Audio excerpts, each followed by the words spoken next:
पहला इतिहास 4 अध्याय 9 और 10 हम लोग पढ़ने वाले।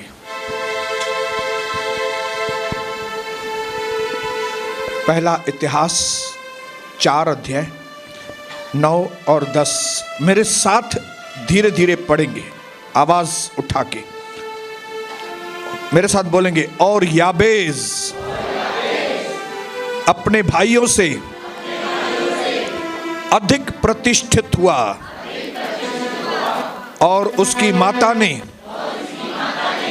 यह कहकर उसका नाम याबेज रखा कि मैंने इसे पीड़ित होकर उत्पन्न किया।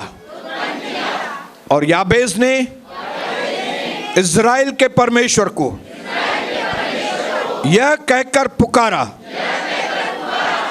कि भला होता कि तू मुझे सचमुच आशीष देता और मेरा देश बढ़ाता और तेरा हाथ मेरे साथ रहता और तू मुझे बुराई से ऐसा बचा रखता कि मैं उससे पीड़ित न होता। और जो कुछ उसने मांगा परमेश्वर ने उसे दिया। सबसे बेस्ट चीज लास्ट में लिखी है, फिर से पढ़ेंगे बेस्ट। और जो कुछ उसने मांगा वह परमेश्वर ने उसे दिया। इंग्लिश में लिखा है जो कुछ उसने रिक्वेस्ट किया। बोलिए बोलिए, जो कुछ उसने प्रभु से रिक्वेस्ट किया प्रभु ने उसको दे दिया। और अगर इसी तरह से, बोलिए इसी तरह से अगर मैं भी प्रभु को पुकारूंगा तो प्रभु मुझे भी देगा। जैसे मेरे भाइयों ने बहनों ने इस बात का अंगीकार किया है, आज हर भाई और बहन के ऊपर प्रार्थना का अभिषेक हो पिता। जैसे याबेज ने इतिहास बना दिया कि 2 वचनों के अंदर ही इतनी बड़ी आंधी, इतना बड़ा तूफान, दो खाली वचनों में इतना बड़ा काम उसका लिखा हुआ है। तो आज हमारे जीवनों में भी पिता आज पवित्र आत्मा के द्वारा, वचन के सामर्थ्य के द्वारा हम भी आपके राज्य में बहुत बड़ा आशीष का कारण बने। आपकी महिमा हमारे जीवनों के द्वारा हो, यीशु प्रभु के नाम से आमीन। आइए तालियां बजा के अपनी जगह पे बैठ जाएंगे। हालेलुया।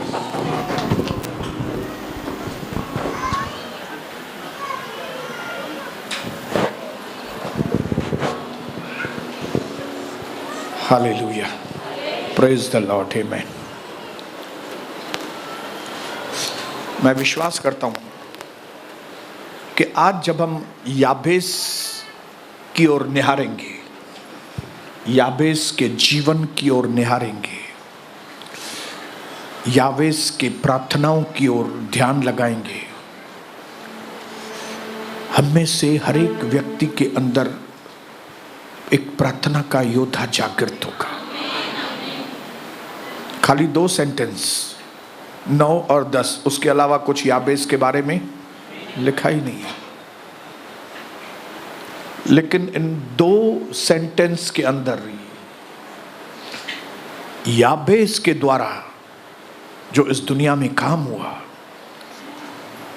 वो उसको भुला नहीं सकते हम लोग।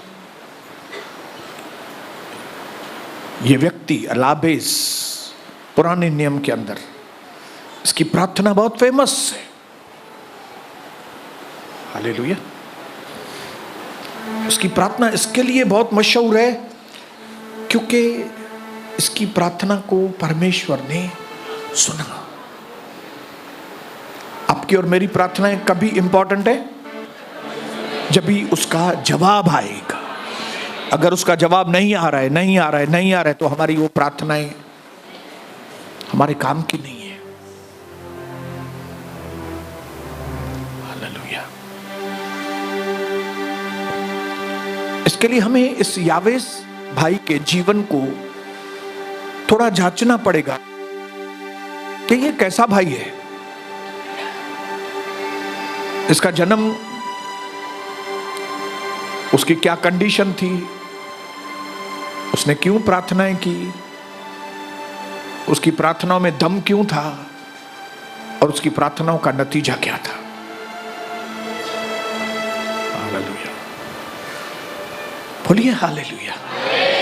याद रखना मेरे भाइयों बहनों, हमारे जीवन के अंदर 2 दिन बहुत इंपॉर्टेंट है। 2 दिन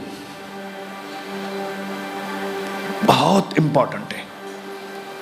एक दिन जो अभी हमने मनाया, जो जन्मदिन, जिस दिन हम पैदा हुए थे, वो दिन बहुत इंपॉर्टेंट है। जिस दिन हमने इस जीवन में, इस दुनिया में कदम रखा था। लेकिन उससे भी और इंपॉर्टेंट एक और दिन है। वो है जिस दिन हमको मालूम पड़े कि हमने क्यों जन्म लिया। जन्म लिया एक वो इंपॉर्टेंट दिन है, और दूसरा सबसे इंपॉर्टेंट दिन है जिस दिन आप ये जान जाएं क्यों ये जन्म मैंने क्यों लिया। तो ये जो दूसरा दिन बहुत इंपॉर्टेंट है ना, इसके ऊपर हम जरूर ध्यान देंगे। जिस दिन आपको यह मालूम पड़े कि आप क्यों पैदा हुए, क्योंकि जिस दिन आपको यह मालूम पड़ेगा आप क्यों पैदा हुए, यहां से आपके जीवन का मीनिंग शुरू होता है।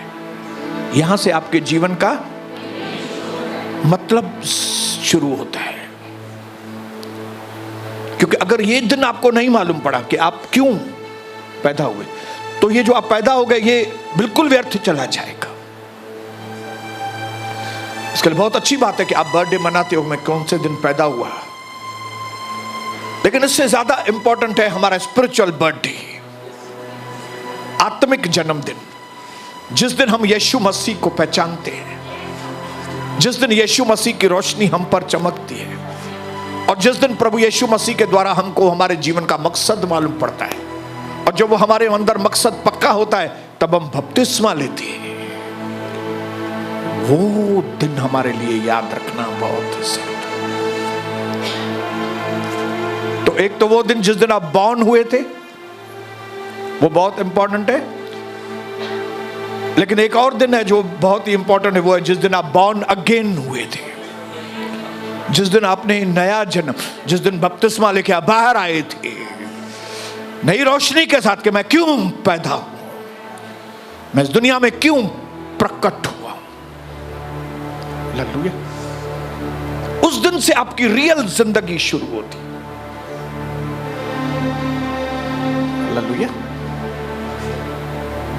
ऐसा नहीं कि उसको जानने के बाद हमारी जिंदगी व्यर्थ गई है, व्यर्थ नहीं गई है। हालेलुया। मैंने 28 साल दुनिया में बिताए। 28 साल मैंने जिंदगी में एकदम बेकार बातें की,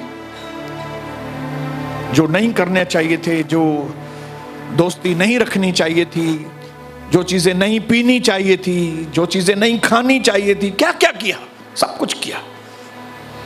लेकिन वो दिन मेरे व्यर्थ नहीं गए। लेकिन जिस दिन मैं बॉर्न अगेन हुआ,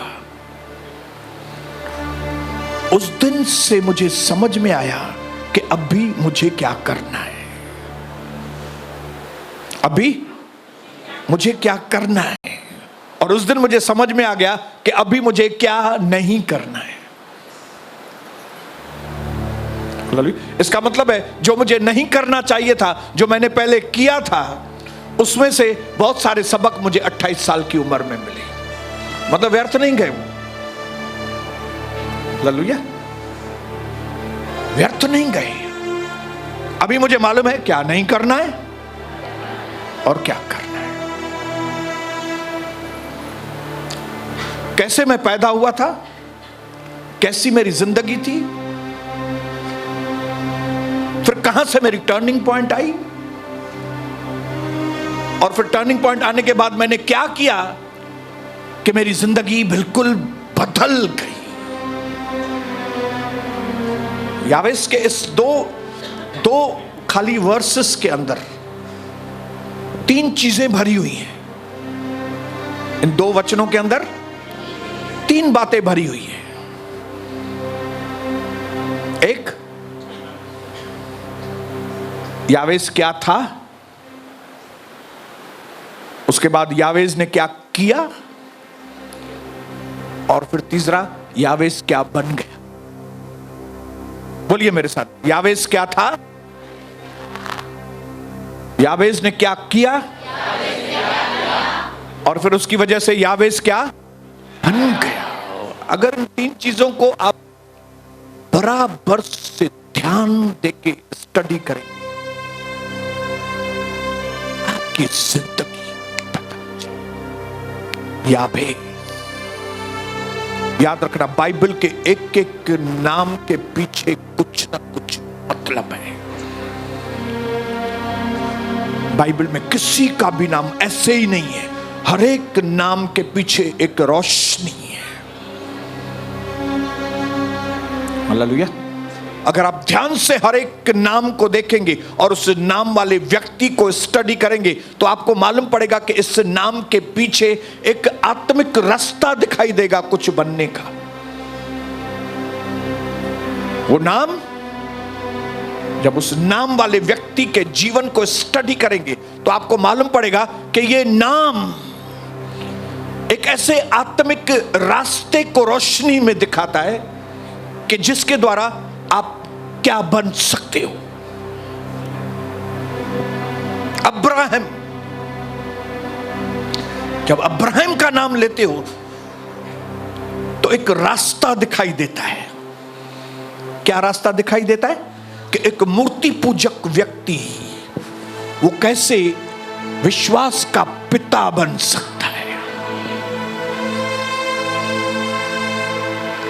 यहां से यहां तक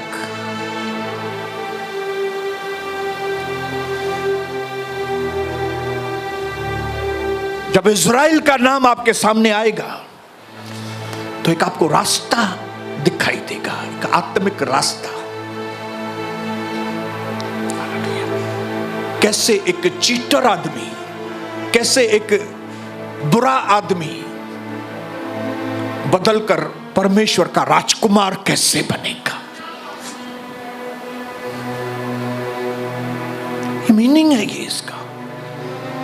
हालेलुया। एक भी नाम बिना मीनिंग का नहीं है। बारीकी से अगर आप एक एक चीज का अध्ययन करेंगे तो आपकी आत्मिक आंखें खुल जाएगी। इसके लिए मैं कई बार, फिर से हजारों बार, लास्ट दिन तक बोलता रहूंगा, concentration is the वूम of accomplishments. जब एक व्यक्ति ध्यान देता है तो ये ध्यान देना, वो बहुत सारी बातें अपने जीवन में पूरी करता है। ये ध्यान देने की वजह से वो एक ऐसा गर्भ, एक ऐसी जगह बनता है उसका जीवन जिसमें बहुत सारी बातें वो करके दिखाता है। कौन? जो कंसंट्रेशन, जो ध्यान से बैठता है, जो ध्यान देता है प्रभु के ऊपर। Hallelujah. But distraction is the way to the destruction. Distraction मतलब ध्यान भटका हुआ। Distraction is the way to destruction. नाश की ओर जिसको जाना है वो अपने ध्यान को हटाए प्रभु से।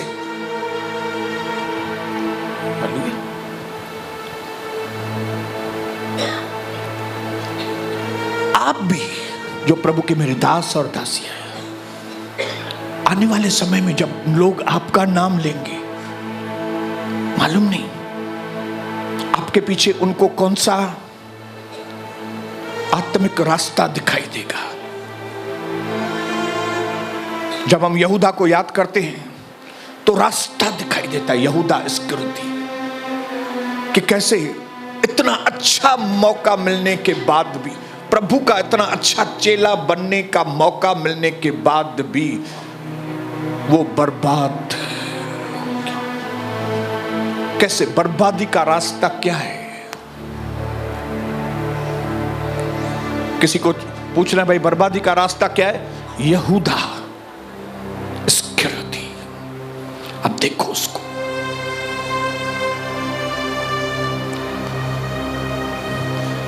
आने वाले समय में आपको जब लोग देखेंगे, आपका नाम सुनेंगे, तो आपका नाम आने के बाद उनको कुछ दिखाई देगा।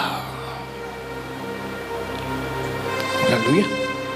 आप इस तरह से अपने जीवन को बनाएं कि जब लोग आपको याद करें तो आपको एक प्रभु का दास और दासी बनकर याद करें, न कि एक बैड एग्जाम्पल कि ये आदमी ऐसा था, उसको मौका अच्छा मिला था प्रभु का दर्शन में, लेकिन वो बर्बाद हो गया, उसने अपने आप को बर्बाद कर दिया।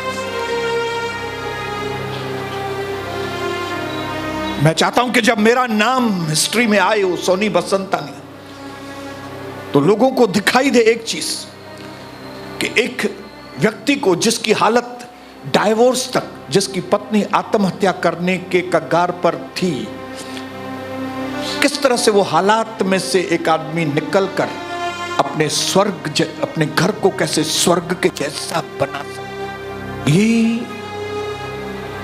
आत्मिक रास्ता उनको दिखाई दे कि किस तरह से एक व्यभिचारी आदमी, एक पापी आदमी किस तरह से यीशु मसीह के पीछे चलने के बाद कैसे उल्लासनगर के सिंधियों के लिए, दूसरी जातियों के लिए एक आशीष का कारण, किस तरह से कविता बसंतानी एक डरपोक लड़की, किस तरह से प्रभु यीशु में एक निडर औरत, हालेलुया, जिसको प्रार्थना की ABCD नहीं मालूम थी, लेकिन किस तरह से मध्यस्थी की प्रार्थना के द्वारा कलीसिया के अंदर जय पाने का जो आत्मिक रास्ता है, वो कविता बसंतानी को याद करके।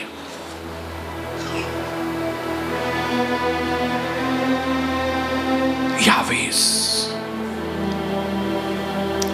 यावेस, बोलो यावेस। उसकी मां ने पीड़ा से उसको जन्म लिया था। उसकी मां बहुत दुखी औरत थी, मालूम नहीं कौन से दुख थे, बोल नहीं सकते उसकी मां, लेकिन बहुत दुखी थी। और ऐसे दुख के वक्त में उसने पीड़ा के साथ इस बच्चे को, बेटे को जन्म लिया, और खुश होने के बजाय वो बहुत नाराज, तकलीफ में उसने उसका नाम रखा याबेस। याबेस मतलब दुख से भरा हुआ, दुख लेकर आने वाला बेटा, श्राप लेकर आने वाला बेटा। आप सोचिए क्या था वो, कि जन्म के साथ ही मां ने उसको श्राप दे दिया था, तो क्यों पैदा हुआ?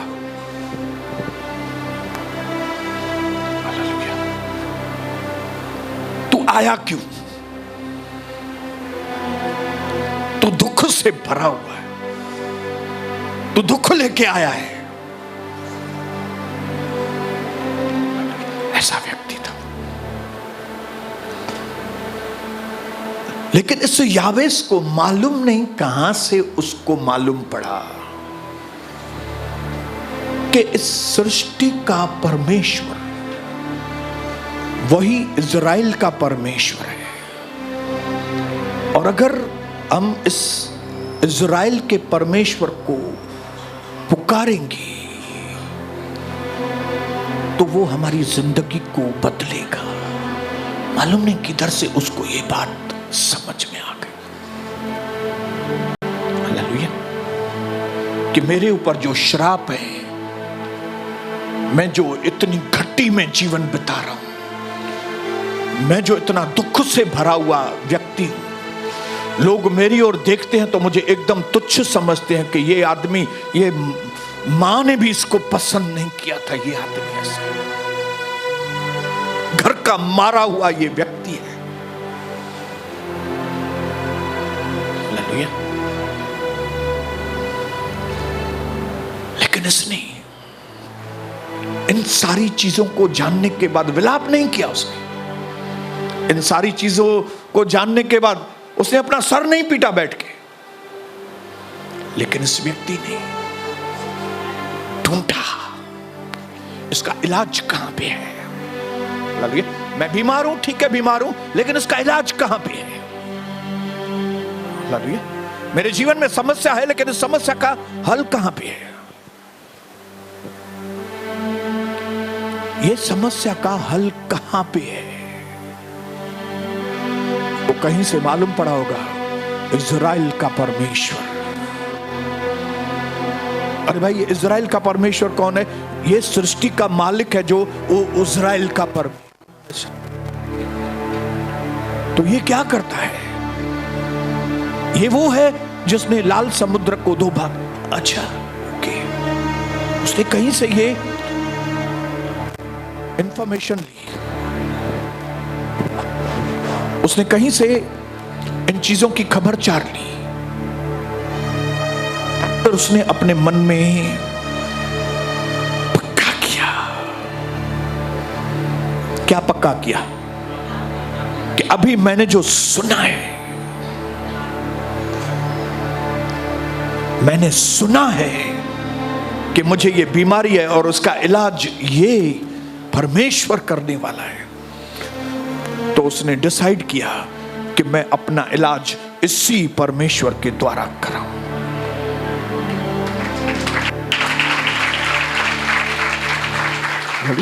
भले मैंने ठोकरें खाई है, लेकिन मुझे जिंदगी में ठोकरें खानी नहीं है। तो मेरी सोच वो नहीं है कि मैं ठोकरें खाऊं। ठोकरें खाई है मैंने, लेकिन मैं जिंदगी भर ठोकरें नहीं खाऊंगा। मैं दुखी रहा हूं काफी साल, लेकिन मैंने फैसला किया कि मुझे दुखी बन के नहीं रहना है। मैं आपको बताना चाहता हूं भाइयों बहनों, ये सारे फैसले आप लोगों के हाथ में हैं। जिस तरह यावेज ने जिंदा परमेश्वर के बारे में जान लिया, और जान लेने के बाद उसने पक्के फैसले लिए कि मैं दुआ करूंगा, मैं प्रार्थना करूंगा। हालेलुया। क्योंकि मैंने सुना है यीशु मसीह जीवन को बनाता है। क्योंकि मैंने सुना है कि जब विधवा का बेटा मर गया तो यीशु ने उसके बेटे को जिंदा करके उसको दिया था। क्योंकि मुझे मालूम है कि जब मरियम और मार्था रो रही थी तो इसी यीशु ने उसके आंसू पोंछे थे। क्योंकि मुझे मालूम है 12 साल से उस औरत को लहू बहने की बीमारी थी।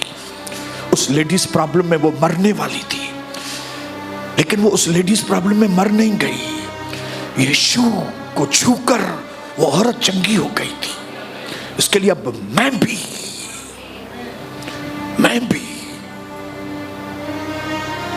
उसी परमेश्वर को पुकारूंगी। मैं भी उसी परमेश्वर का द्वार खटखटाऊंगी। भले अभी तक मैं इतनी सफल नहीं हुई हूं, भले अभी तक मैं इतना सफल नहीं हुआ हूं, लेकिन मुझे सफल बनना है। भले मेरे काम कुछ असफल हुए, लेकिन मेरे वो असफल कामों की वजह से मैं असफल नहीं हूं। मेरे कुछ काम असफल हुए हैं, लेकिन मुझे प्रभु मिला है, मुझे सफल होने का रास्ता मिला है। इसके लिए अभी मैं क्या करूंगा? मैं सफलता की राह पर पक्के इरादे के साथ में आगे बढ़ूंगा। अगर आप मेरे से पूछेंगे भाई आप असफल हुए हैं, बहुत बार हुआ हूं मैं असफल, लेकिन उन कामों में असफल होने की वजह से मैं नहीं असफल हूं। भाई आपने सुना है मैंने शबनम बुटीक खोला था, आपने बंद कर दिया था, बंद कर दिया था। वो हो गया 2000 में। अभी अभी मैं सफल व्यक्ति हूं, वो हो गया। अरे हमने सुना है आपके कलिसिया में डिवीजन हुआ था कभी, कई साल पहले हुआ था, फिर हो गया है वो। अभी मैं सफल व्यक्ति हूं आजकल, अभी मैं सफल हूं। अरे भाई सुना है आपके यीशु मसीह को बहुत लोगों ने मारा था। हाँ मारा था, थूका भी था। उसकी दाढ़ी, हाँ उसकी दाढ़ी भी नोची थी। उसके हाथों में पैरों में, हाँ उसके हाथों में पैरों में किले मारे थे। सुना था उसको मार दिया गया था। हाँ उसको मार दिया गया था। फिर क्या, वो तो 2000 वर्ष पहले हुआ था। उसके बाद तो वो जी उठा, अभी तक तो जीवित है वो। वो तुम एक दिन 2 दिन की बात याद रखते हो, और ये हजारों साल की जो सफलता है वो तुमको ध्यान में नहीं आती है। तुमको मेरी 1-2 असफलताएं याद है, तुमको मेरी सफलताएं दिखाई नहीं देती है। हालेलुया। मेरे भाइयों बहनों, मैं आपको बताऊं, दुनिया की मेंटालिटी ये है। हम क्यों आपको कहते हैं कि दुनिया में से दूर हो जाओ? क्योंकि इस दुनिया के साथ अगर आप जुड़े रहेंगे तो इनके जैसे ही होंगे। ये लोग बहुत खुश होंगे जिस दिन आप असफल होंगे। हालेलुया। और यही लोग आपको सलाम करेंगे जिस दिन आप सफल बनेंगे। जो पक्के इरादे वाले लोग रहते हैं, मैं रिपीट करके कहता हूं, उनके लिए असफलताएं सफलता की सीढ़ियां होती हैं। आप असफल हुए? यस, बहुत बार हुआ। कौन सी बड़ी बात है असफल हुआ? क्यों भाई, वो तो सीढ़ियां थी। मैं तो 10वें माले पे पहुंच गया हूं अभी। वो तो हो गया, वो तो सीढ़ियां चढ़ के आया हूं मैं, हो गया। दुखों में से आप गुजरा था, दुखों में से यार। अभी कटोरा उमड़ रहा है। अभी दिन बदल गए हमारे भाई। ऐसे कैसे? ओ, मैंने रोते हुए बीज बोए थे, लेकिन जय जयकार के साथ लव ने, जय जयकार के साथ मैं सफल, जय जयकार के साथ मैं अभी नाच रहा हूं बैठ के। यार यही दिन आपके होने वाले हैं भाइयों बहनों। भैया जहां कहीं गिरे हैं उठे हैं, गिरे हैं उठे हैं, गिरे हैं उठे हैं, ये नॉर्मल बात है। उसका नाम ही याबेस, नाम ही याबेस। आपके तो नाम बहुत बहुत अच्छे लोग। मेरा नाम है राजेश। राजेश मतलब राजपदधारी। हालेलुया। मेरा नाम राजेश है। दूसरा नाम मेरा सोनी है। सोनी मतलब सोना। सोना, ये सोना थोड़ी पीतल बनेगा कभी। सोने के ऊपर थोड़ी मिट्टी आ गई थी। ये सोने ने कुछ बेवकूफी के काम किए थे, ये सोने ने कुछ साल गंवाए थे, लेकिन हूं तो सोना ही ना, हूं तो राजेश ना। प्रभु ने मुझे राजेश बनाया है, प्रभु ने मुझे सोना बनाया है। प्रभु की नजरों में याकूब ने इज़राइल था, इज़राइल है। मैं आज आपको यहां पे इनकरेज करने के लिए आया हूं। जिस तरह याबेस को बातें समझ में आ गई, आज आपको ये बातें समझ में आनी चाहिए अगर आप बुद्धिमान है तो। और एक ही बार समझ लेना इस बात को कि यीशु प्रभु है। वो दिनों को बदलता है हमारे। वो भिखारियों को मिट्टी में से उठाकर राजाओं के मध्य में, अगर आप उसके आगे श्रद्धापूर्ण समर्पण करेंगे, ये जो मट्टी है ना, वो खुद ही हट जाएगी आपके पास से और आप महलों में पहुंच जाएंगे। ये चीजें यावेस को समझ में आ गई। इसके लिए यावेस ने बिना देर दोनों हाथ ऊपर उठाए और एक ऐसी प्रार्थना की जो यादगार प्रार्थना है। यावेस की प्रार्थना, यावेस की दुआ सुन ले ऐ खुदा। उसकी प्रार्थना के 4 हिस्से हैं, उसकी प्रार्थना के 4 हिस्से हैं।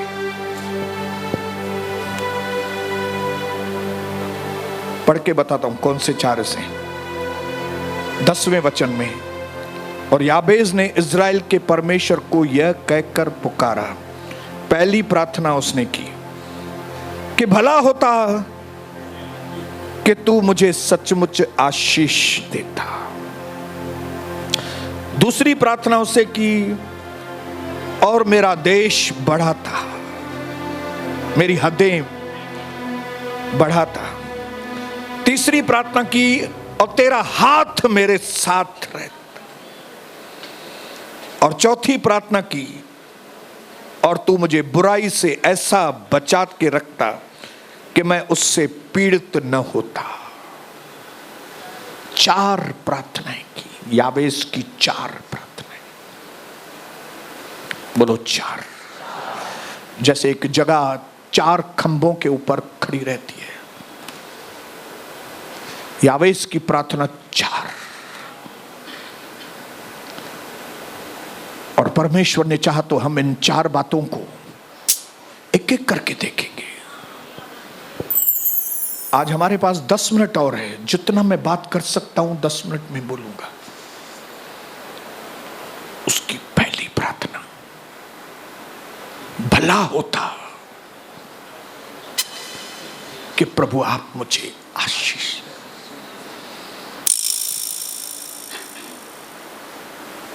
उसने ये नहीं प्रार्थना की कि प्रभु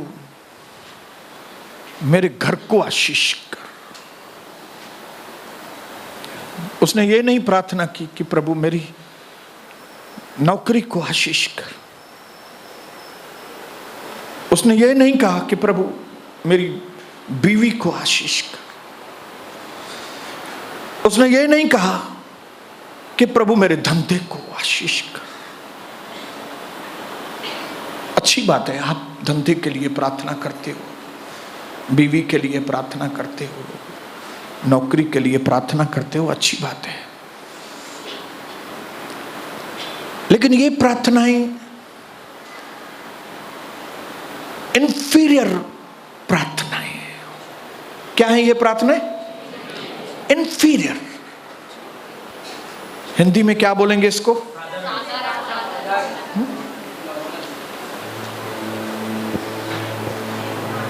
इंफीरियर मतलब आपको चीजें मिलेंगी लेकिन वो हाई क्वालिटी की नहीं है, हाई क्वालिटी नहीं। ये चीजें मांगना गलत नहीं है, मैं ये नहीं बोल रहा हूं आप वो प्रार्थनाएं नहीं करो, लेकिन मैं चाहता हूं क्यों नहीं हम इंफीरियर की बजाय सुपीरियर क्वालिटी की प्रार्थनाएं करें। क्योंकि अगर आप कहते हो कि प्रभु मेरे धंधे को आशीष करो, तो प्रभु शायद आपके धंधे को आशीष करेगा,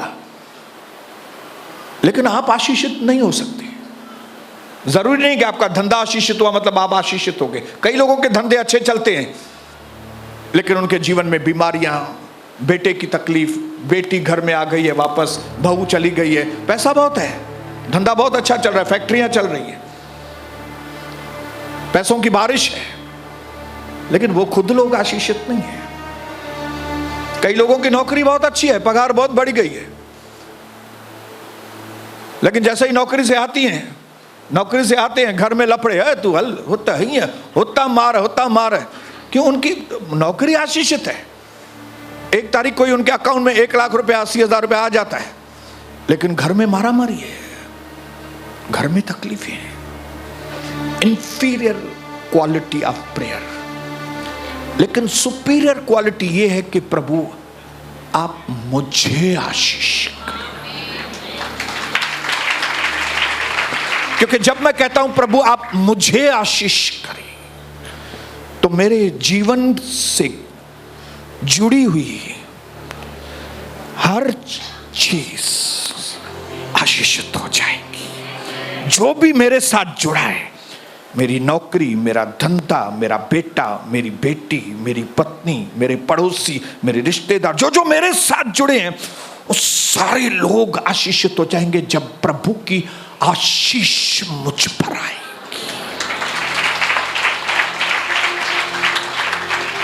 अगर 12 अध्याय उत्पत्ति का आप पढ़ेंगे, प्रभु ने अब्राहम से कहा, अब्राहम, मैं तुझे एक महान व्यक्ति बनाऊंगा, मैं तुझे आशीष करूंगा और तेरे द्वारा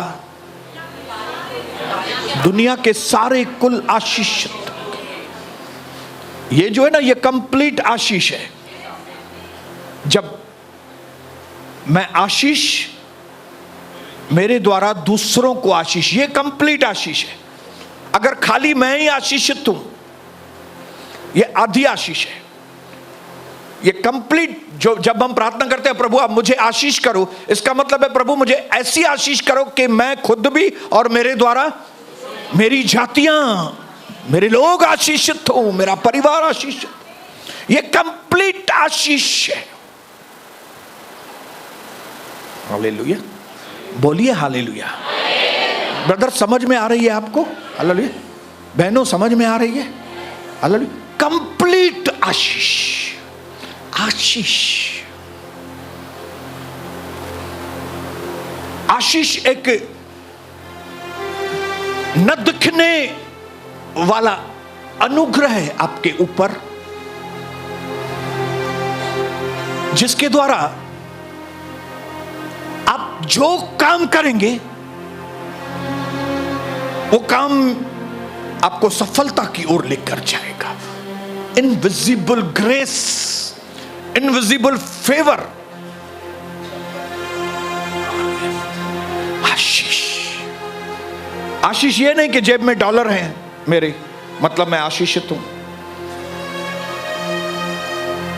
आशीष मतलब ये नहीं कि मैंने बहुत कीमती शू पहना है, मेरे कपड़े बहुत ही महंगे वाले कपड़े, मैं बहुत महंगी कार में घूमता हूं, मतलब मैं आशीष नहीं। वो नहीं, वो नहीं, वो नहीं। आशीष मतलब एक ऐसा तेल आपके ऊपर लगाया गया है परमेश्वर की ओर से कि आप किसी की भी पकड़ में नहीं आ सकते। हालेलुया। बुराई आपको कोई पकड़ नहीं सकती क्योंकि आप आशीषित हैं। दुश्मन आएगा एक दिशा से, लेकिन 7 दिशा से भाग जाएगा। क्यों? क्योंकि आप आशीषित हैं। कोई भी मुसीबत आपके ऊपर ज्यादा देर बनी नहीं रहेगी क्योंकि परमेश्वर ने आपको आशीष किया है। आशीष बहुत कीमती है। बोलिए आशीष बहुत कीमती। मालूम नहीं किसने यावेस को बताया कि तू इस तरह से प्रार्थना कर। जरूर प्रभु का दर्शन के कलीसिया के जैसे किसी व्यक्ति ने उसको बताया होगा। हालेलुया, बोलिए हालेलुया। क्योंकि अगर दूसरी इधर उधर की कलीसियाएं होती तो उनको क्या प्रार्थना करते थे? प्रार्थना करो मेरे पति का धंधा चले। लेकिन धन्यवाद हो कि इस कलीसिया के पास्टर की पत्नी ने यह नहीं कहा कि मेरे पति का बिजनेस अच्छा हो, या मेरे पति का दारू बंद हो जाए, या मेरे पति का जो लड़कियों के पीछे वो व्यभिचार है वो बंद हो जाए। लेकिन इस पास्टर की पत्नी ने प्रार्थना किया था कि प्रभु इसको पकड़ के आपका दास बना लो, बस आपका दास बना के इसको आशीष कर। और जैसे ये प्रार्थना हुई जिंदगी बदल गई। हालेलुया। मेरे बहनों भाइयों, इसमें से आप एक अंदाजा जरूर लगाना कि किसी भी तरह की प्रार्थना आप करेंगे तो सब अच्छी रिजल्ट आएगी, ऐसा नहीं होता है। लेकिन जब आप सही प्रार्थनाएं करते हो तब सही आशीष आपके ऊपर आएगी। मुझे पुत्र के नौकरी लगे, मुझे दिए के हुआ थे, जो पुत्र आशीषित थे प्रभु। आपकी प्रार्थना क्या होनी चाहिए? मेरा बेटा आशीषित हो प्रभु, मेरी बेटी आशीषित हो, मैं आशीषित हूं, मेरे ऊपर आशीष करना पिता। यह सही प्रार्थना है। हालेलुया। क्योंकि अगर आप आशीषित हैं परमेश्वर की ओर से, तो किसी भी किस्म का श्राप आपके ऊपर नहीं आएगा। क्यों? क्योंकि आप प्रभु की ओर से आशीषित। यह आशीष पवित्र आत्मा का नेटवर्क है हमारे ऊपर। यह आशीष पवित्र आत्मा की सेवा है हमारे लिए। पवित्र आत्मा सेवा कर रहा है आपकी और मेरी। कैसे? आपके सर के ऊपर हाथ रखा है पवित्र आत्मा ने। पवित्र आत्मा ने घेरा करके रखा है आपको। हालेलुया। मतलब यह व्यक्ति जहां जाएगा, क्या भी करेगा, क्या नहीं करेगा, उसके बावजूद यह व्यक्ति आशीषित होगा काम में सब। मानो जैसे एक पेड़ नालियों के किनारे लगा हुआ है, तो बारिश हो या ना हो,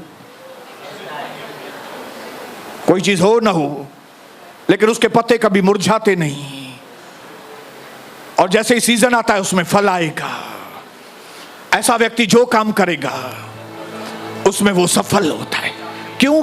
क्योंकि मैं आशीषित हूं। भला होता अगर तू मुझे आशीष करे प्रभु। बोलिए, भला होता अगर प्रभु आप मुझे आशीष। हालेलुया।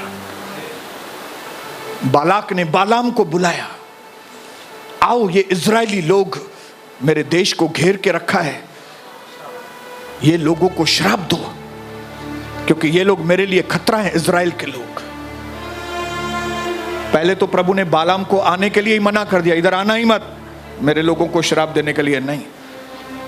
लेकिन क्योंकि बालाम लालची बाबा था, उसको नोट, वो राजा ने उसको बोला मैं तेरे को नोट देगा।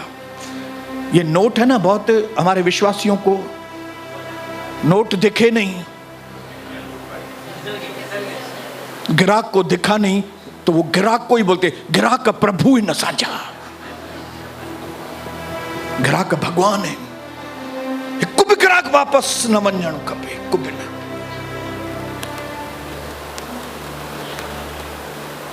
बालाम को मना कर दिया, लेकिन फिर भी बालाम आया। लेकिन जब वो वहां आया, जब उसको श्राप देने का वक्त आया, तब उसको समझ में आ गया ये तो इजरायली लोग हैं, इनको कौन श्राप दे सकता है, क्योंकि ये प्रभु की ओर से आशीषित है। हालेलुया।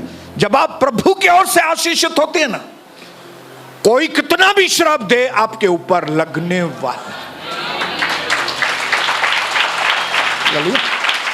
जिसको जो करना है मेरे विरोध में दुनिया वाले करें। मेरा चैलेंज है सारी दुनिया के लोगों को, जो मांगता है करो मेरे विरोध में।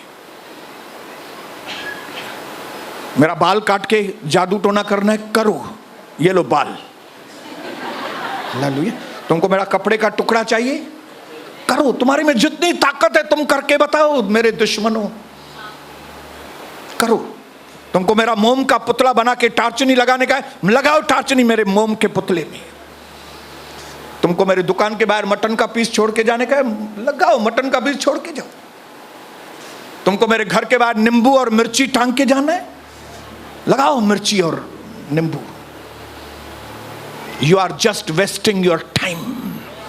मेरे दुश्मनों, बोलो तुम अपने टाइम को बर्बाद कर रहे हो, मेरे ऊपर इस चीज का कोई भी असर नहीं होने वाला है। क्यों? क्योंकि मैं परमेश्वर की ओर से आशीषित हूं। मुझे किसी आदमी ने नहीं ब्लेस किया है, मेरे ऊपर परमेश्वर का नेटवर्क है, मेरे ऊपर परमेश्वर की कवरिंग है, मेरे ऊपर परमेश्वर दायरा है, मेरे चौधारी, मेरे चारों ओर परमेश्वर के दायरे।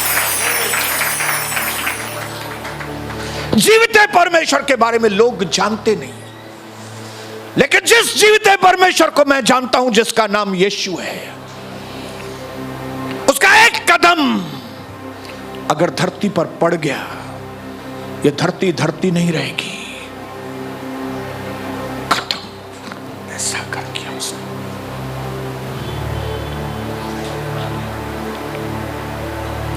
आपको और मुझे एक चीज समझनी है कि जिंदगी में हम क्या भी काम करें, किधर भी जाएं, कौन सी भी कम समय दें या ज्यादा समय दें, हमारे ऊपर कोई इन चीजों का हमारी सफलता के ऊपर असर पड़ने वाला नहीं है अगर हम प्रभु की ओर से आशीषित हैं तो। क्योंकि मैं प्रभु की ओर से आशीषित हूं, इसके लिए मैं अगर 2 घंटा भी काम करूंगा तो मुझे 10 घंटे का पगार मिलेगा। हालेलुया। ये आपको जानना पड़ेगा, आपको जानना पड़ेगा, आपको जानना पड़ेगा कि जिस परमेश्वर यीशु प्रभु की हम आराधना करते हैं वो ऐरा गहरा परमेश्वर नहीं है। अब्राहिम ने इसहाक को कहा मैं दूसरी अपनी रखैलियों के बेटों को गिफ्ट दूंगा। आप बोलेंगे कौन सा वर्ष है, मैं आपको बताऊंगा बाद में, नेक्स्ट मीटिंग में। उसने अपने दूसरी रखैलियों के बेटों को, किसी को जमीन दी, किसी को जायदाद दी, किसी को थोड़े भेड़ बकरियां दिए, ये दिए, लेकिन उसने इसहाक को आशीष किया। इसहाक ने जरूर बोला होगा पिताजी आपने उसको जमीन दी, उसको बकरियां दी, उसको भेड़ें दी, उसको बैल दिए, मेरे को खाली आशीष। तब अब्राहम ने उसको बोला होगा बेटा ये जो आशीष है ये उन सारी चीजों को मिला के भी उससे बड़ी चीज। इसके लिए अब्राहम के दूसरे बेटे बेटियों के बारे में कुछ नहीं लिखा है, लेकिन इसहाक के लिए लिखा है कि अकाल के वक्त में भी जब उसने जमीन में बोया तो जमीन में से उसको 100% फल आया। क्यों? क्योंकि इसहाक आशीषित व्यक्ति था। जब आप आशीषित हो तो सारी दुनिया में भले मंदी रहेगी, वो मंदी का आपके ऊपर कोई असर नहीं होगा क्योंकि आप आशीषित हैं। हालेलुया। सारी दुनिया में धंधे बंद हो जाएंगे लेकिन आपके धंधे बंद नहीं होंगे। इधर भी पानी नहीं आएगा घर में, उधर भी पानी घर में नहीं आएगा, लेकिन आपके घर में पानी आएगा। हालेलुया। परमेश्वर म्युनिसिपालिटी के पानी के ऊपर निर्भर नहीं रहता है कि मेरे बेटे के ऊपर, बेटी के ऊपर मैं उसके घर में म्युनिसिपालिटी का पानी भेजूं। वो खुद एक म्युनिसिपालिटी है, वो खुद कमिश्नर है, वो खुद वाटर डिपार्टमेंट का ऑफिसर है। वो जब चाहे कुछ भी आपके लिए कर सकता है अगर आप उसके आगे श्रद्धापूर्ण समर्पण करने वाले व्यक्ति हैं। मालूम नहीं कहां से ये चीजें याबेस को खबर हो गई थी। इसके लिए याबेस ने अपनी 4 प्रार्थनाओं में पहली प्रार्थना ये की। और एक चीज मैं बोल के खत्म करूंगा। एक व्यक्ति जब खुद आशीषित हो तब वो दूसरे को आशीष कर सकता है, क्योंकि अब्राहम खुद आशीषित था। इसके लिए अपने इसहाक को उसने आशीष की, क्योंकि इज़राइल याकूब खुद आशीषित था, इसलिए उसने अपने बेटों को आशीष किया। क्योंकि मैं आशीषित हूं इसके लिए मैं आपको आशीष कर सकता हूं, क्योंकि मैं, परमेश्वर ने मुझे आशीषित किया है, इसके लिए मेरे पास अथॉरिटी है कि मैं आपको आशीष करूं। और मैं आज यीशु प्रभु के नाम से मेरे भाइयों को और मेरी बहनों को मैं आशीष करता हूं कि इनका जीवन पवित्रता से भर जाए, इनका जीवन रोशनी से भर जाए, इनके जीवन में परमेश्वर की उपस्थिति सर्वदा बनी रहे।